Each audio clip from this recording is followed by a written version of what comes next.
Hi, welcome to the couch. Well, the real life experience this time. I was trying to figure out how to do this Q&A video. I had some questions lingering after the SMAC event that I didn't get the chance to answer because I just had 10 minutes to work with for that, and I wanted to properly reply to those questions and also give you a chance to ask some more questions if you have any. So I just ended up figuring that maybe it's time that you see what it looks like where I live. So yesterday The Sims 2 celebrated 20 years since release, and it's just so wild to think about that I've been playing that game for that many years. And I mean The Sims 1 for even longer than that, of course. I started to play The Sims back when it first came out. Don't know exactly how long ago that is, but I know that I was pretty young, and my first experience with it was actually sitting down in my cousin's basement, getting to see how she played the game when it was first released, and I didn't have it myself until a bit later, so we played it together. We did a lot of side-by-side gaming when we were small, and yeah, after that I started to play and I never stopped, I guess. And I think that probably the experience is pretty similar for many of us, and it's just amazing to me that we are still here 20 years later playing the game. It's amazing. So thank you again everyone who asked questions. I'm gonna be reading them off my cell phone here. So the first couple of questions are coming from anonymous askers for the SMAC event, so that's where I'm gonna start. The first question is, how do you prevent yourself from getting overwhelmed while playing so many characters, families, and businesses? That's a good question. I think the main reason why I don't get overwhelmed is because I find it so fun. Since I've been playing for, 20 years now then, I've experienced a lot of different game styles throughout the years, and I think back when I started to play the game, I did as most of us did, that I created a family and then I just played with that family and until I got bored of it and started a new family, I guess. But throughout the years, my game style has developed into rotational play, and there's something about getting that sense of community in the neighborhood when you're playing it that I realize now is what I find the most fun. Because when I sit down to try to create custom neighborhoods where there's no, community lots, I just plop down a bunch of families and start to play, and there's not that, active career gameplay or the schools or those kinds of things that I play now, set up. Those first rounds are really, it can be a grind, just because the family gameplay or the stay at home, play out through the day can become a bit tedious after this many years of playing, because it's a little bit on routine right now.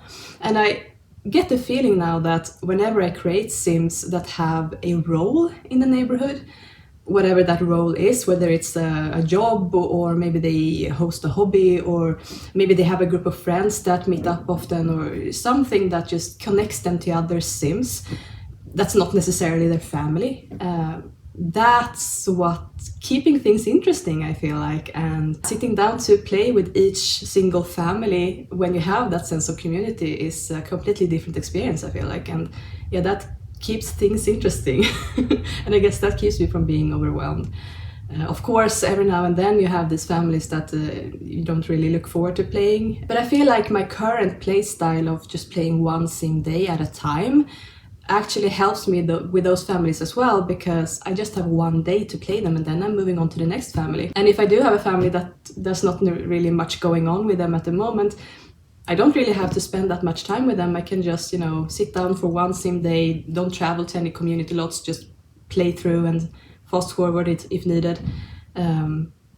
But then it's also fun to try to take that opportunity when you have a family like that to try to get to know the Sims better and maybe try to find something that makes it more interesting, if you know what I mean. Like push a story forward for them, or find some sort of interest or relationship with another sim or something that makes things interesting when it's not from the beginning. So yeah, just trying to push yourself to to seize those opportunities, I guess. It's also keeping things interesting. Okay, so the next question is, what's your inspiration for your gameplay style? It's hard to say, honestly, what inspired me to play the way I do today, because it's been such a gradual thing throughout many years. Before I started my current Pleasant View, I was playing like a combination of a rural neighborhood with an attached city that I was building up, with a bunch of sims. And oh yeah, I also had actually a university hood as well. I think I probably played that hood a little bit different than I normally do. I think my idea was that I wanted to test out how interconnecting neighborhoods, like sub-hoods, would work together with a rotational gameplay and having families split up in different hoods, and this family suits best out on the countryside, this family suits best in the city, and getting a sense of more realistic gameplay, I guess. And back then, that was also when I started to do more of a deep dive on the Sims themselves, more so than I had done in the past. I started to take a lot of snapshots when things happened in their life, and I started to push forward storylines that didn't necessarily happen organically in the game, and tried to give the Sims, interesting careers, different lifestyles, and also I started to use community lots more to get that sense of community, even if I didn't have, clubs or active careers, those kinds of things. But actually, that's when I started to develop this active career style that I use now. I'm pretty sure that, I started to, in that city, I started to have open for businesses. And it started to bother me that the Sims would go off to work and then come back at the same time, and then nothing more would happen throughout the day.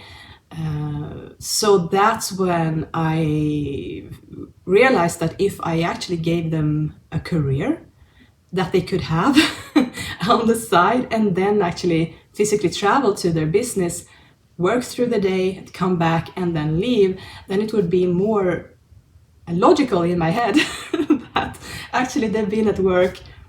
And I think actually my first business trying that out was a restaurant. Yeah, I'm pretty sure it was a restaurant. And then, of course, I used a culinary career. I think I used like level 7 restaurateur or something like that. And the husband was gone throughout the day at his work after I had played the restaurant, and then, his family could be home throughout the day. And that's, after that point when I started to try more of those kinds of things out, even if I didn't try out schools or active careers that weren't businesses at first. I think that was sort of the small grain that started everything. And I also remember back then that in that city, I had some Sims who were working in the sort of show business careers that I wanted to be celebrities. And I actually built a lot for them, like a movie theater with a red carpet and things, and I started to take these snapshots. And I think that also inspired me to think more in those terms of like, this seems career, this is what they're doing, this is who they are, and so on, and actually make that happen in game in some small way. I think that this was also around the time when I was starting to watch more Sims 2 YouTube, actually.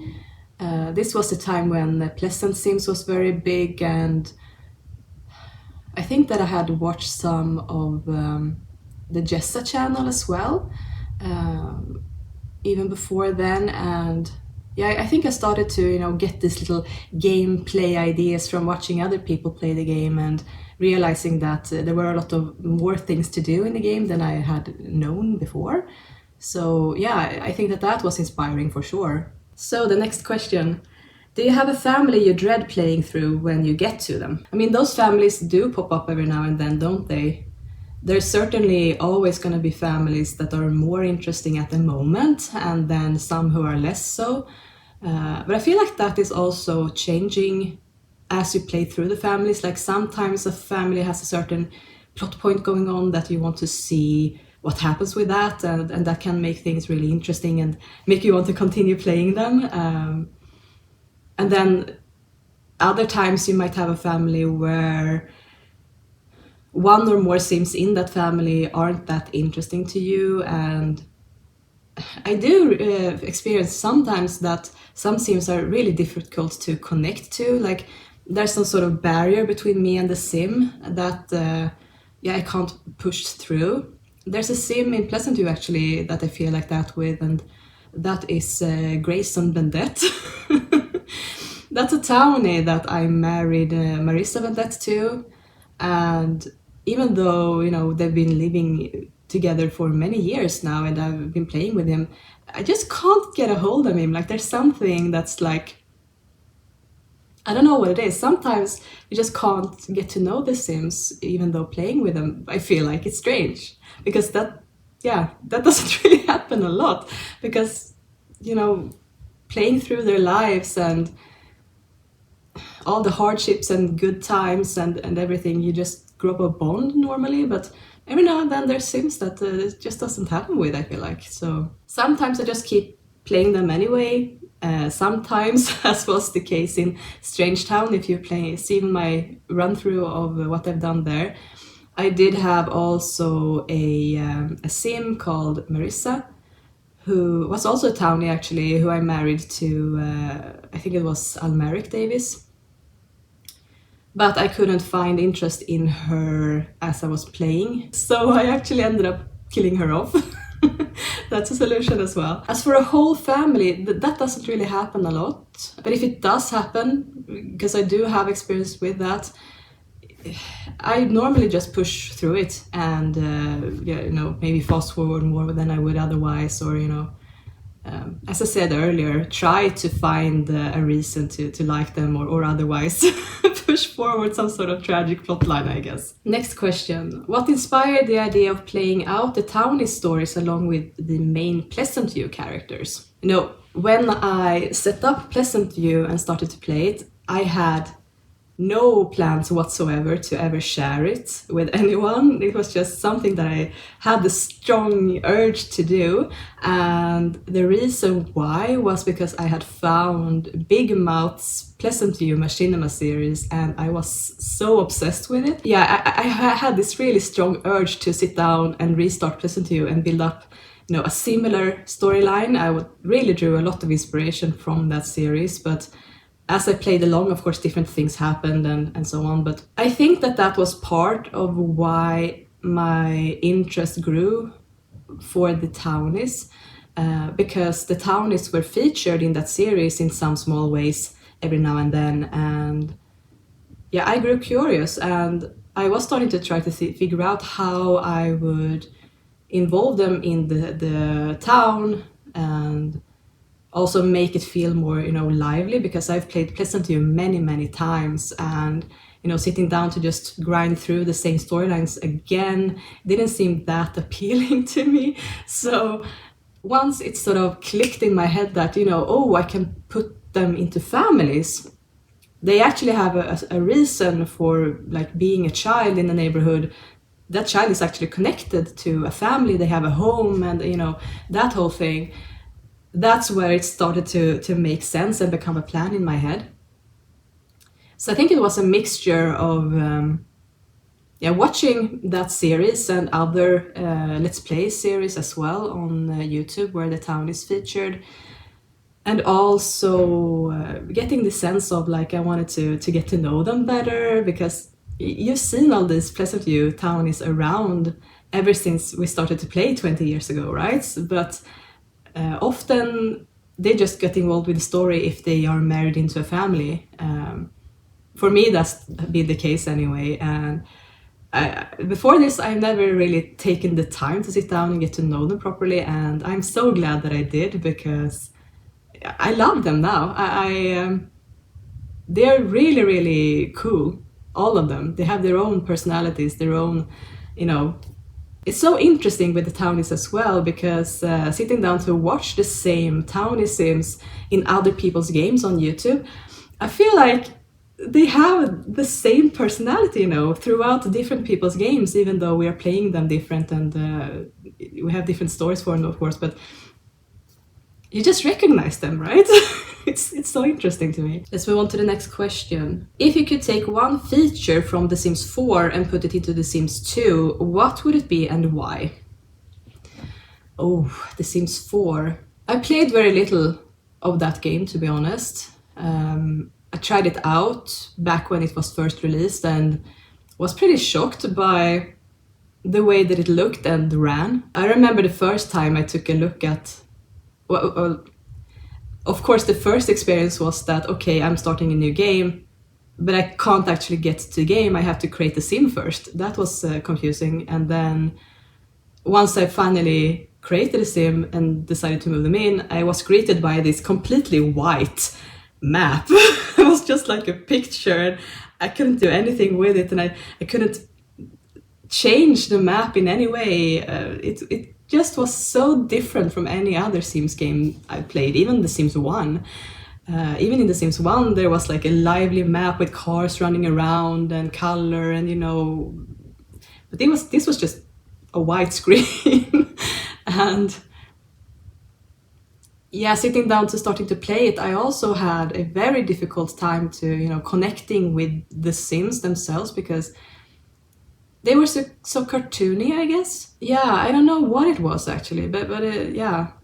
I don't have that many good stories to tell you about trying to play The Sims 4. I found the build system confusing as well, because every time I placed down like walls and fences, it created a room, and it was difficult to, like, for me at least, to manipulate where everything went. And I know that people make these awesome creations in The Sims, and I think it was just inexperience on my side, but finding something from that game that I would actually want to implement into The Sims 2 is difficult for me for that reason. I mean, the feature that you can like pull on The Sims features and body and everything when you create them is pretty cool, I guess. But then again, I think that, you know, it's good enough the way it is in The Sims 2 as well, because, yeah, I don't know. I guess I'm just used to The Sims 2 system for, you know, body types and faces and everything, but I don't see any problem with it. And I'm trying to find something else. Ooh, I think that when you build in The Sims 4, that it seems like it's pretty easy to make really cool like split levels, and you can manipulate staircases to go different ways, and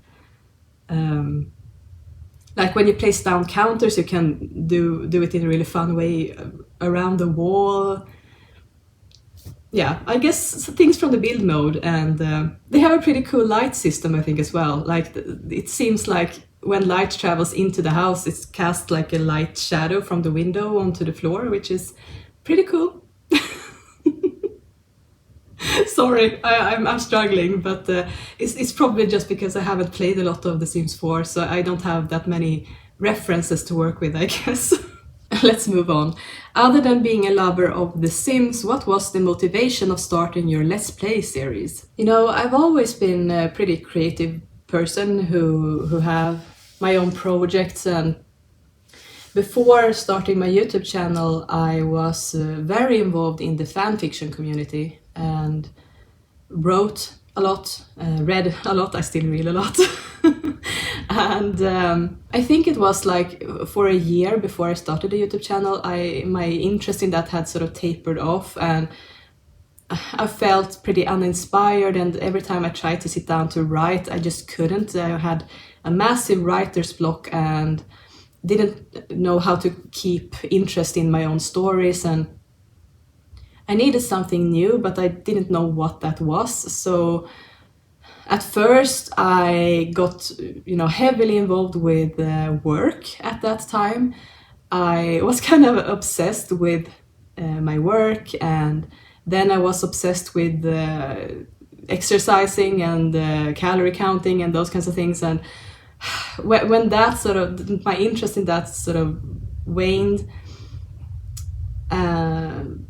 I guess I just needed to find something besides work to put my heart into, because I had sort of lost that old interest that I had with the fan fiction community.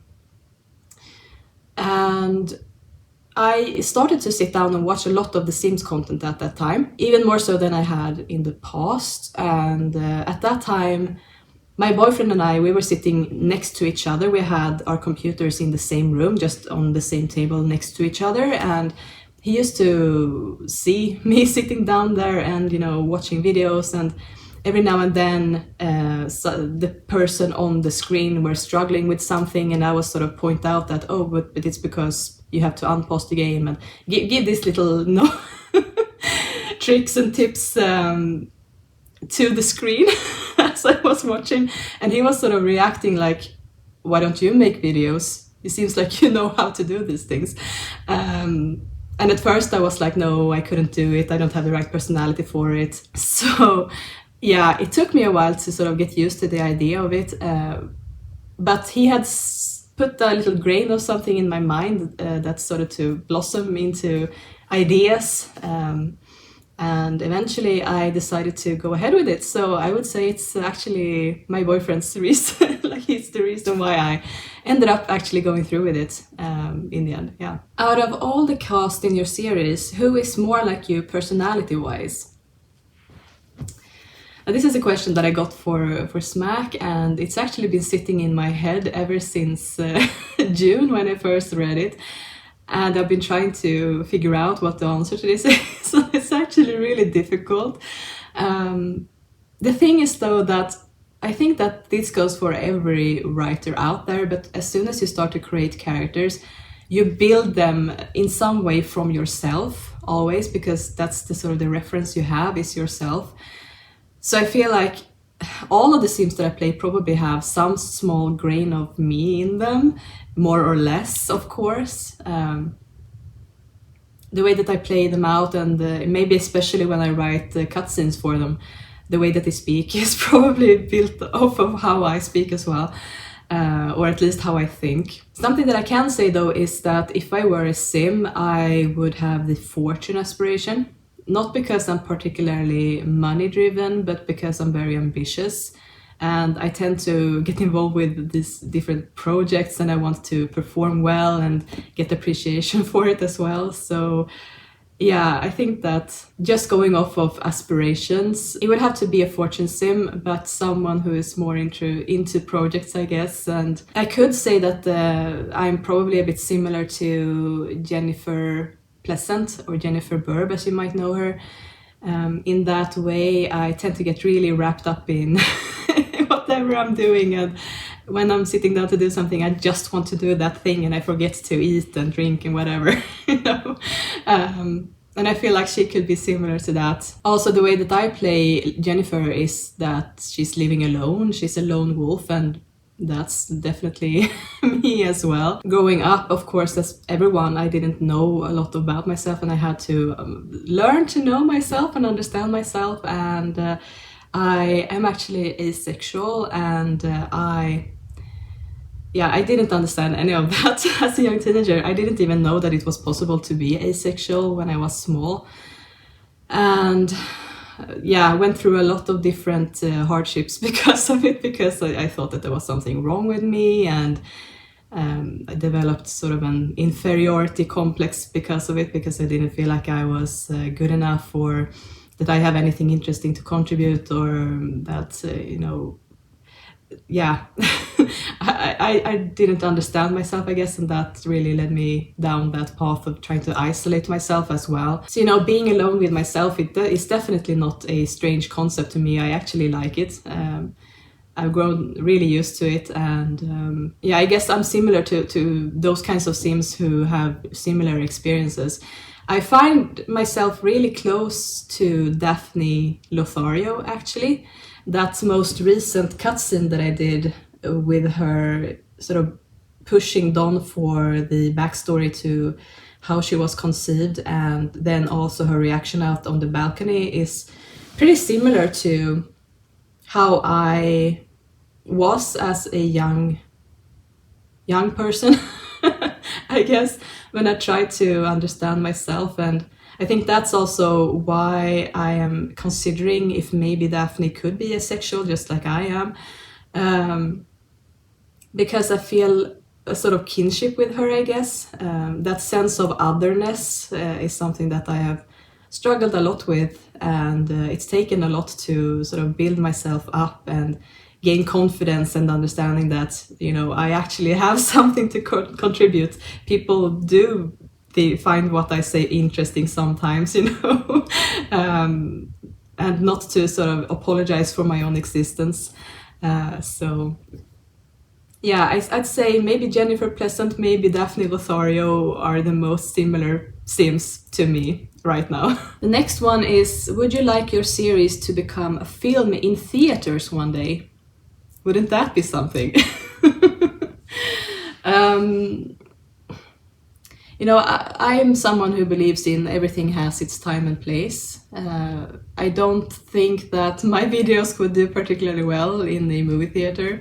But if I ever did a project at some point that made it to movie theaters, well, I would die happy, right? That would be amazing, of course. But for Sims videos, yeah, I don't think it would work. But I mean, sure, it would be cool, of course. Do your loved ones know about your series? If so, what do they think? Obviously, my boyfriend does know and support me in everything. He actually is one of the first people who always goes in and likes my videos, which is really sweet. Then actually my mom and my little brother are following me as well, and they watch some videos that I make.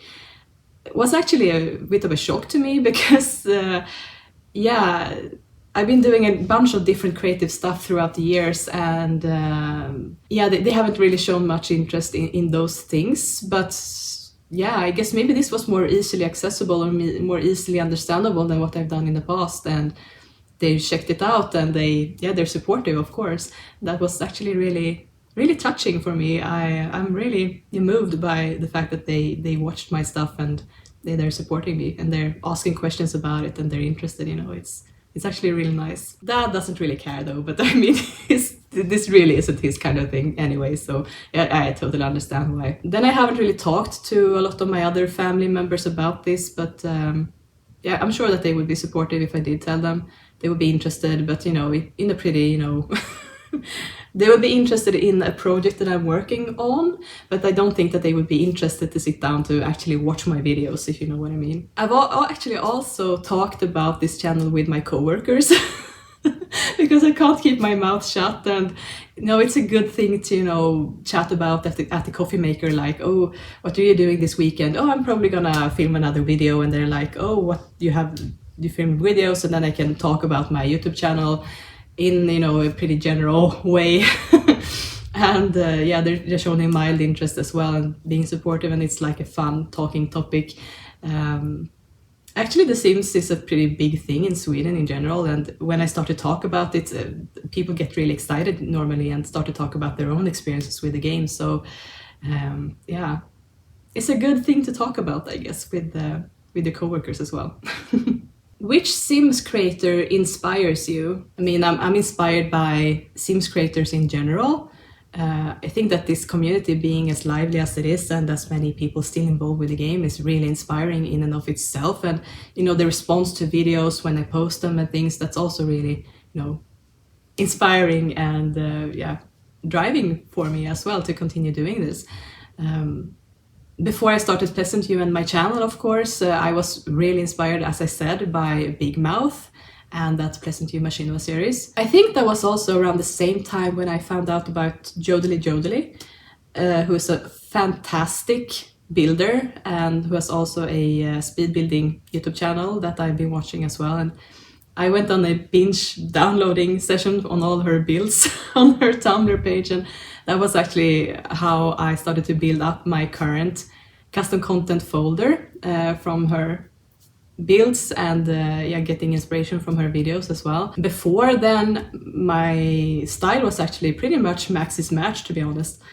But after watching the Big Mouth series with, you know, the the makeover Sims, you know, the alpha CC and everything was so gorgeous. I had to move to that style, and then I found Yodely Yodely and found the realistic building style, and everything sort of came together, I guess. Also, actually, before starting my YouTube channel, I tried to figure out how I wanted to do it, how I wanted to build up my videos, and how I wanted to edit them. And I sat down to watch other Let's Players, how they were making their videos, and trying to draw inspiration from, you know, oh, I like this thing with this creator, I like this thing with this one, this thing I don't like, I shouldn't repeat that, you know. And I remember watching like the Jessa channel, I think T-Addict, and I think Cozy Pixels back then, those kinds of creators, and drew a lot of inspiration from watching their videos, yeah. But of course, it's also really inspiring to see all of these new creators popping up every now and then, and just seeing their journey from start to wherever they're at the moment. I really like that, and you know, I really like finding new creators and being able to, you know, support them and encourage them. That's really fun to me as well. What inspired you to play The Sims 2 with one-day rotations? Did you play like this from the beginning? Does it ever become overwhelming taking care of so many Sims at once? Are there changes between your personal hoods and the one on YouTube? Okay, so let's start with the first one. What inspired you to play The Sims 2 with one-day rotations? I think it was a result of trying to figure out how to work with the active careers, actually. Because like the only way that really makes sense, the way that I play it at least, is to, you know, go with the sim to work that day, they come back, and then they go out again, actually to work and then come back. I think especially with the daycare, it was necessary to work with one-day rotations. But I don't remember if I actually did it before then. I mean, it is a good way, I feel like now, at least, to keep up with the neighborhood, keep things moving, work through all of the different families, but it not taking too much time with each one. And also, you know, keeping everyone the same age as well. In the past, I've been really having to time everything perfectly whenever I was gonna have a wedding or someone moving in or out or whatever. But with one-day rotations, all of that becomes really easy to just time, you know, is it before 6 p.m. or is it after? So I think that those were the reasons why I started doing it, but unfortunately I don't remember exactly now. I didn't play like this from the beginning, no. I think that, as I said, when I started to play the game, I just played one family and then, yeah, kept playing until I didn't find it fun anymore, and then I moved on to another family. After I'd started to play rotationally, though, I think I've been trying different things. I think that the thing that I've done most is actually 1 week at a time. That's pretty crazy in hindsight. But yeah, definitely a way to speed through your Sims' lives and not get to know them personally, for sure. I did quite a lot of that at university, actually. I would sit down and, you know, fast forward through the week and then, you know, pick up little things as they went. But yeah, it ended up becoming really boring after a while. It took me quite a long time to get to that, though. It was fun for a really long time, but yeah. I think that was also something that encouraged me to slow down a lot. And also the time, you know, slow down the time, slow down how many days I played and so on, was because I had that experience with, you know, fast forwarding and not getting to know the Sims, and I realized what a shame that was, because the Sims are so likable normally. I've already answered the overwhelming question really, but are there changes between your personal hoods and the one on YouTube? I mean, you've already seen maybe my walkthroughs of Strange Town and what I've done with that. So, you know, obviously I still play it very, you know, integrated and with a lot of Sims and with a lot of plot lines as well. I think I probably play a lot faster on my own. I don't take as much time to, you know, film the Sims in a certain way. When I actually sit down to film a Let's Play video, I take the time to actually, you know, zoom in and sit down with the Sims at the table when they eat and try to capture these little moments in close-ups, and whenever they travel to and from a lot, I position the camera in a certain way, and the way that I narrate things, of course, is also very different from when I play the game, because I don't sit and talk to myself when I play the game myself. Yeah, all in all, I think it's pretty similar, to be honest. Something that I have noticed though when I am filming is that I am pushing myself constantly to find these little moments that have meaning, and to build up a story around the Sims, and to you know, put things that I maybe just think normally into words, and take you on the journey with me. And that is actually also pushing me to advance the story for the Sims as well, more so than I would when I just sat down to play on my own. So that's different, of course. Okay, so those were all of the anonymous questions. And then I have some questions from named people. The first questions come from Let It Simmer. Thank you so much for the questions. If you were hiring Machinima creators, directors, voice actors, animators, modders, etc. for some imaginary project, what would you put in the job description and requirements?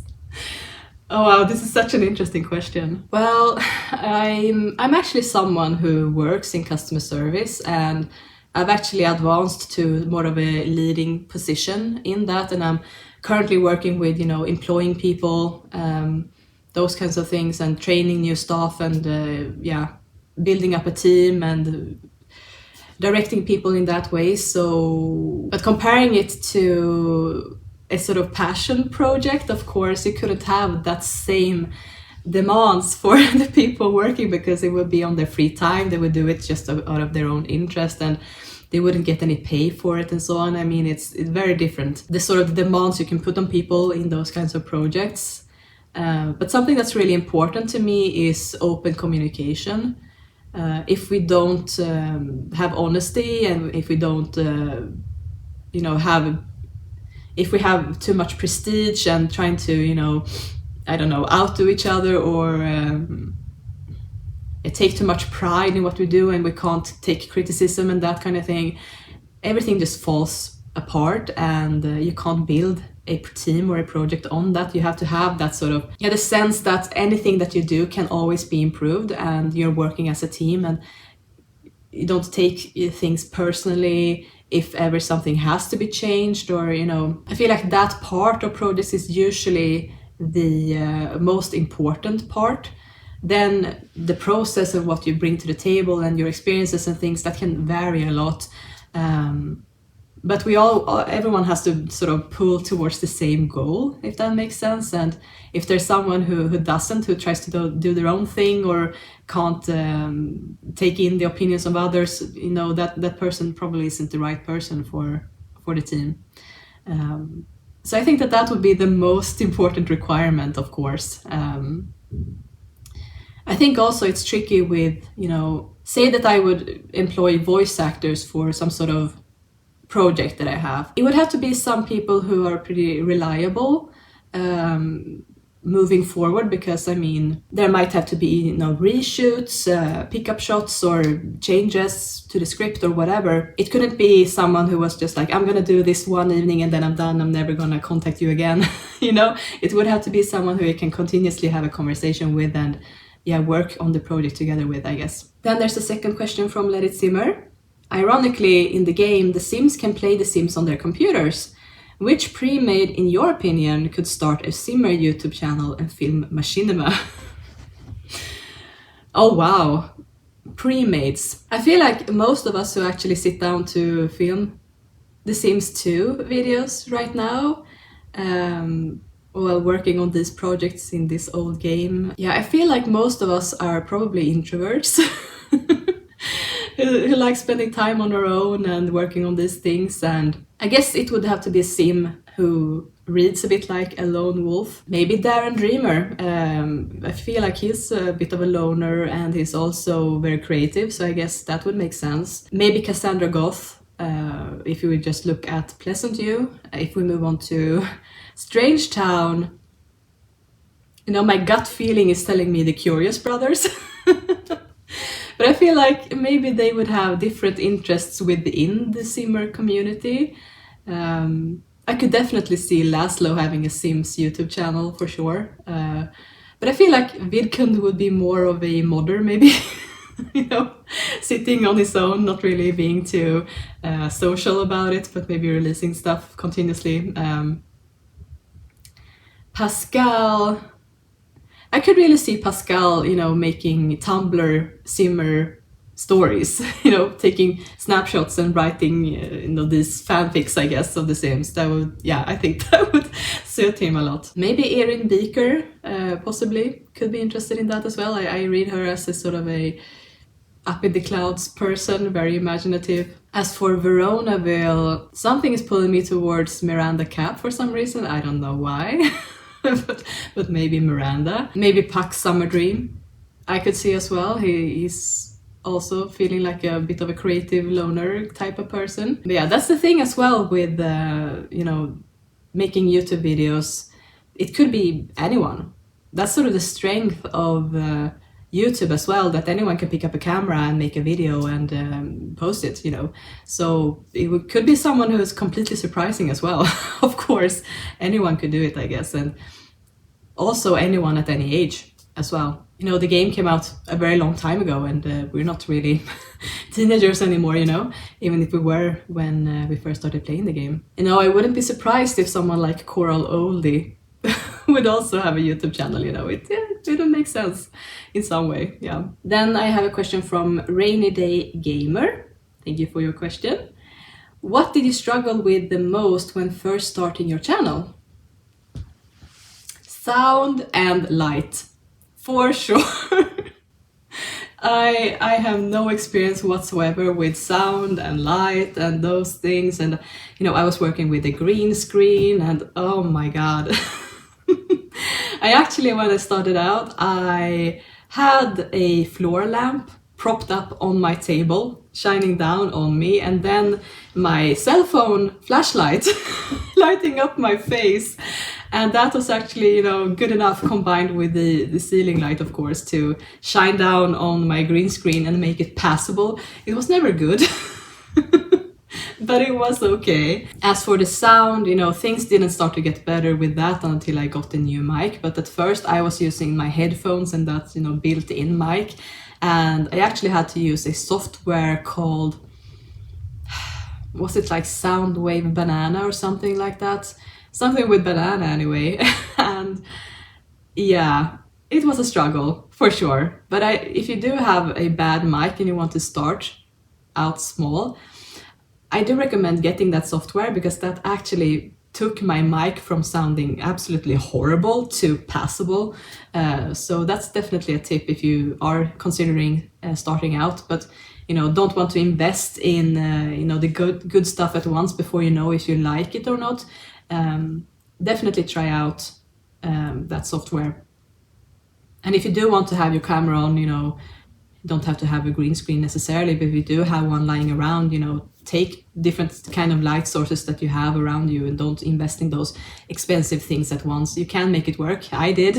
It was actually okay, even when I started, and yeah, but I've been struggling a lot with that for sure. I can't really say that I've been struggling with other parts of it. Of course, you know, learning how to edit and finding out my style as well has of course taken time, but you know, in general, I've had a lot of support, and you know, the reception has been overwhelmingly positive from everyone ever since I started, and that has really, you know, helped push me forward and kept up my interest in this. Of course, I've had some things that I've struggled with, but in general, it's been a really wonderful experience, honestly. And then I have a question from Olja Medijiva.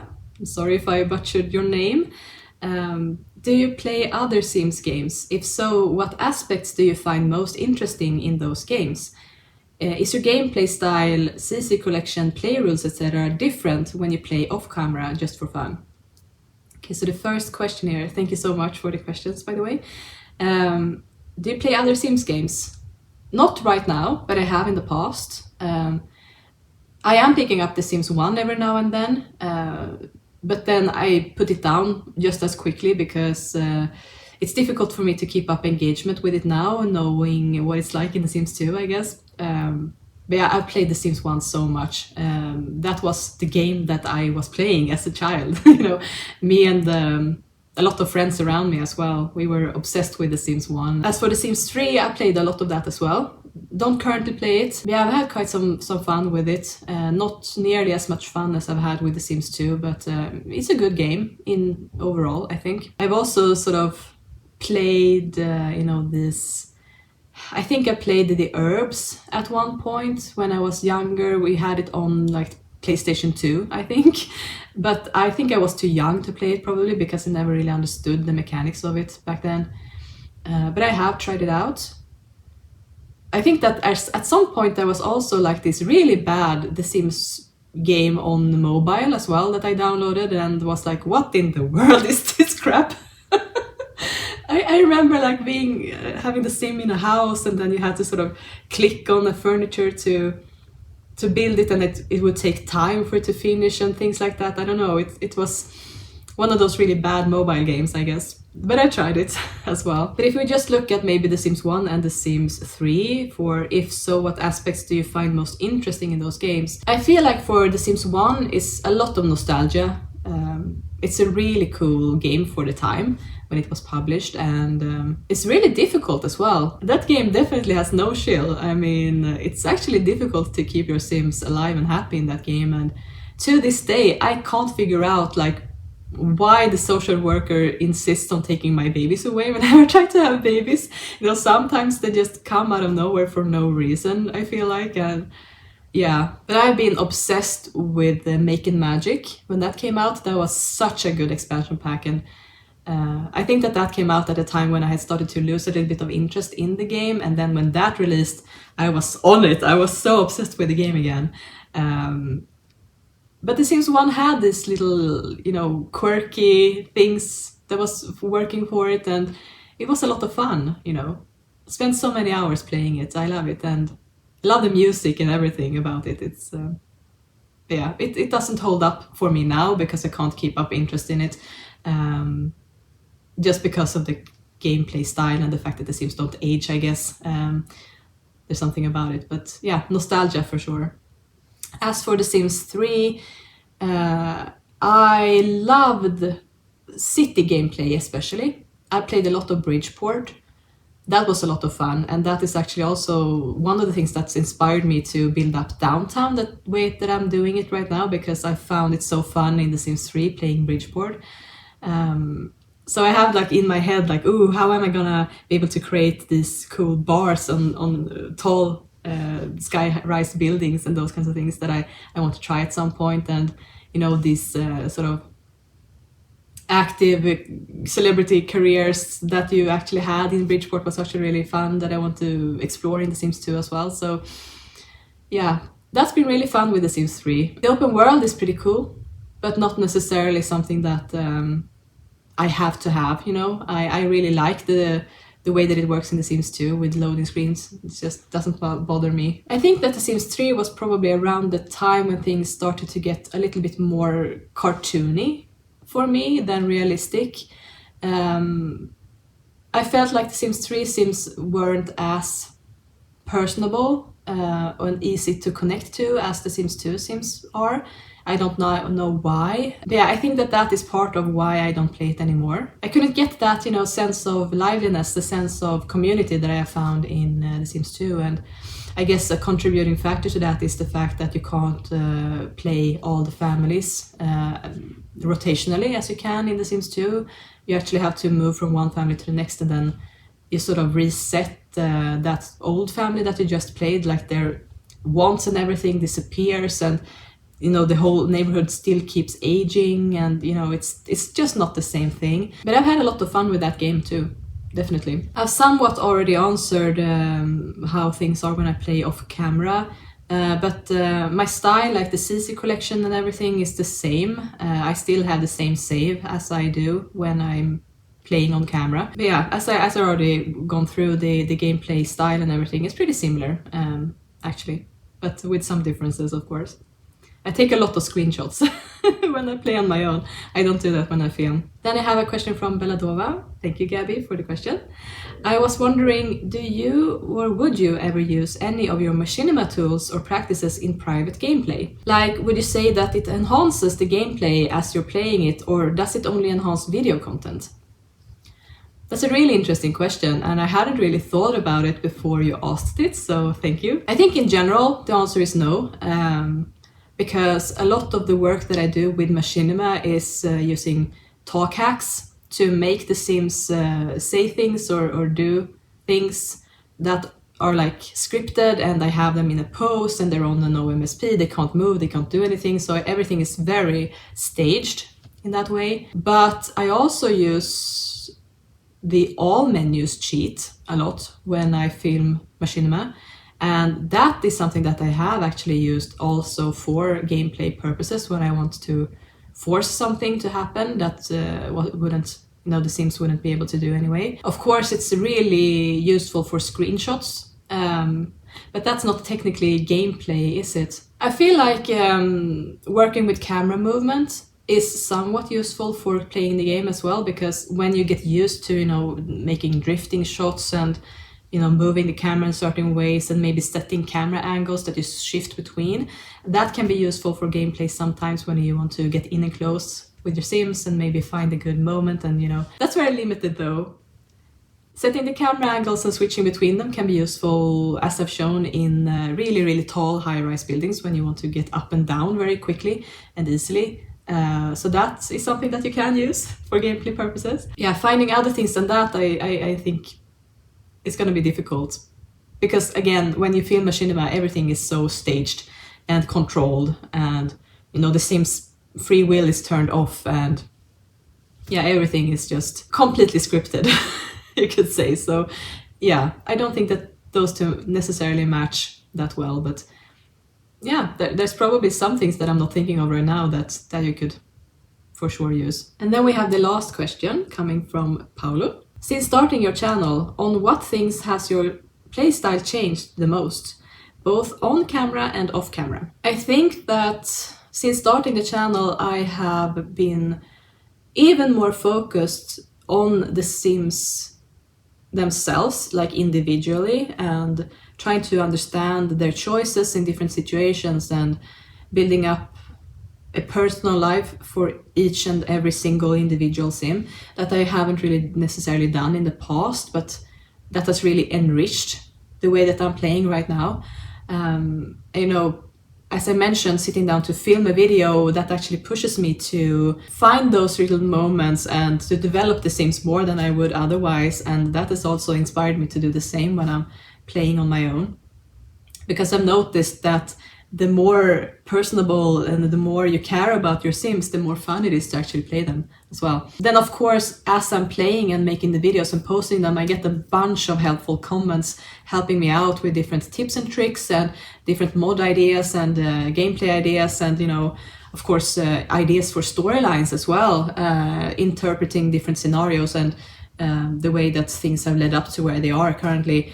That's been really helpful and interesting, and yeah, it's really pushed me to try different stuff and improve along the way, and yeah, I'm really grateful for that, by the way. Thank you for helping me throughout this journey. So I think that that's probably the way that my play style has changed the most since starting, because back when I started my YouTube channel, I was playing pretty much the same way that I do right now overall, Yeah, so those were the questions. Thank you so much for asking them. It was really fun to actually sit down with you and answer them, and I hope that you liked my responses as well. Yeah, as always, thank you so much for watching this, for being here and supporting me. It's really appreciated. I hope you know that. And yeah, I look forward to 20 more years of The Sims plus, of course. I don't think I'm ever gonna stop playing this game, to be honest. It's such a huge part of my life, and it's been since I was a child. So take care, and I'll see you soon. Bye!